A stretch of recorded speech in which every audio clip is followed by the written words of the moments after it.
Hey you guys, Katie Willeen with Velours Floral Design. Today I'm going to show you how I make my corsages. It's a little different than your traditional way and it creates a lot of room for being creative. So I hope you guys enjoy. Keep on watching if you're interested in learning to make a corsage.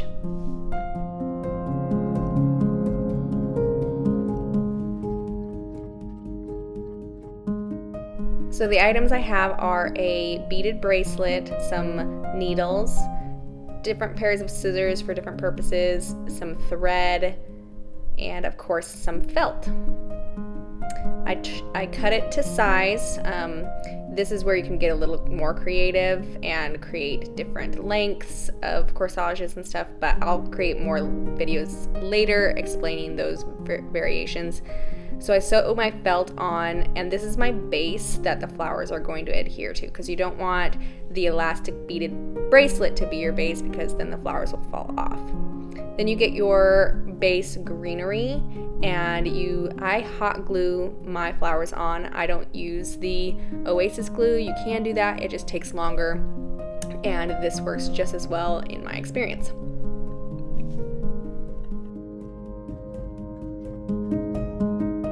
You want to hold your larger flowers on a little longer, and then I just place my little tiny flowers around it.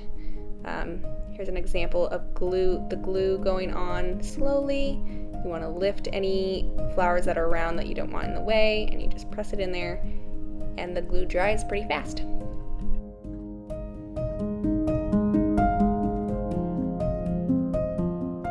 And that's the corsage done. It's that simple.